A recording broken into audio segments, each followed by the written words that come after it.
کے سامنے دھیان سے سننا، ہمیں دکھ ہے کہ اس مصیبت میں گھوڑوں کی ٹانپوں کے نیچے لاشیں کچلی جا رہی ہے، پھر بھی نماز نہیں چھٹی. اور یہاں عاشورہ کے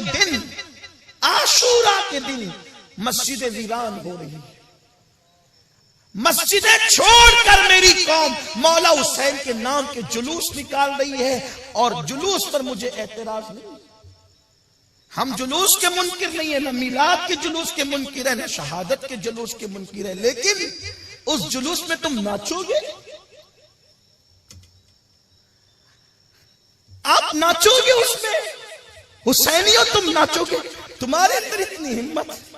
حضرت علاؤالحق پنڈوی رحمت اللہ علیہ جو مخدوم اشرف جہانگیر سمنانی کے پیر تھے، مائے محرم کی ان تاریخوں میں جس میں مولا کی شہادت ہوئی ہے، آپ کے آنسو نہیں تھمتے تھے، روتے رہتے تھے، خانقاہ میں بیٹھ کر رات دن روتے تھے. اٹھا کے دیکھو مخدوم صاحب کے ملفوظات، وارث دیوا، وارث پاک کی زندگی اٹھا کر کے وارث پاک ان دنوں لوگوں سے ملتے نہیں تھے، روتے تھے کہ ہمارے اجداد شہید ہو گئے، روتے تھے. اور تم ناچ رہے ہو، وارث پاک کے ماننے والوں تم ناچ رہے ہو، مخدوم سمنا کے ماننے والوں تم ناچ رہے ہو، علاؤالحق پنڈوی کا نام لینے والوں تم ناچ رہے ہو. میں پوچھتا ہوں، جس کے یہاں جس مذہب میں بارات میں خوشی میں ناچنے کی اجازت نہیں ہے، وہ شہادت حسین پہ کیسے ناچ رہے ہیں؟ تم نے یہ جواز لایا کہاں سے ناچنے کا؟ کہیں ایسا تو نہیں کہ شیطان نے تمہیں یزیدی بنا دیا؟ اس دن حسینی کیسے ناچ سکتا ہے؟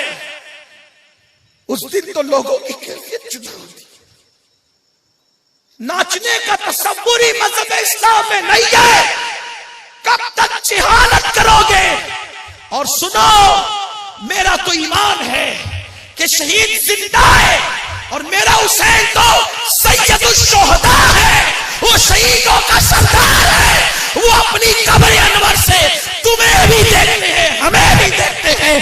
جب شہادت کے دن وہ تمہیں ناچتے دیکھتے ہوں گے تو ان کے دل پہ کیا گزرے، ان کے دلوں پہ کیا گزرے.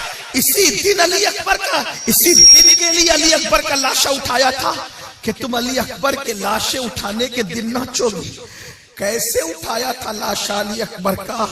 ابن عساکر نے لکھا ہے کہ جب 18 سال کے علی اصغر میدان کربلا میں گئے تو ان کے سینے میں نیزہ ڈال دیا دشمنوں نے.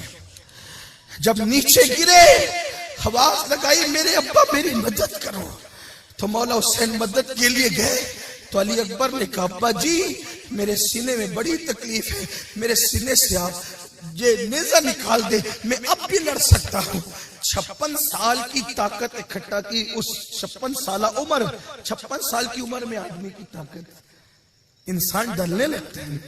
اور پھر وہ بھی اتنا نڈھال جو صبح سے لاشی اٹھا رہا ہو، جو صبح سے لاشی اٹھا رہا، اور وہ بھی حضرت عباس کی شہادت کے بعد.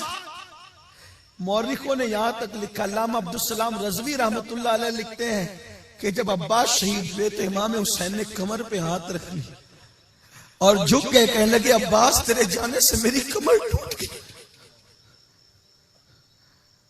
حضرت عباس کی شہادت کے بعد 18 سال کا جوان بیٹا کہتا ابا میرے سینے سے ذرا یہ نیزہ نکال دے، میں ابھی بھی لڑ سکتا ہوں. آپ نے سر زمین پہ رکھا. یہ شہادت میں اصول برکت کے لیے پڑھ رہا ہوں، کوئی نئی بات نہیں، آپ نے سنا ہوگا. ابن عساکر کہتے ہیں جب نیزہ نکالا اس سینے سے تو نیزے کی انی پر حضرت امام علی اکبر کا دل نکل آیا. یہ قربانی کب یاد کرو گے؟ ناچو گے تم اس دن، ڈی جے بجاؤ گے، ڈھول پیٹو گے، تم منع کرنے والوں کو یزیدی کہو گے، کیا کہو گے تم؟ خارجی کہو گے، ناصبی کہو گے. حق بات کہنے والوں کو تم یہ سب بکتے ہو.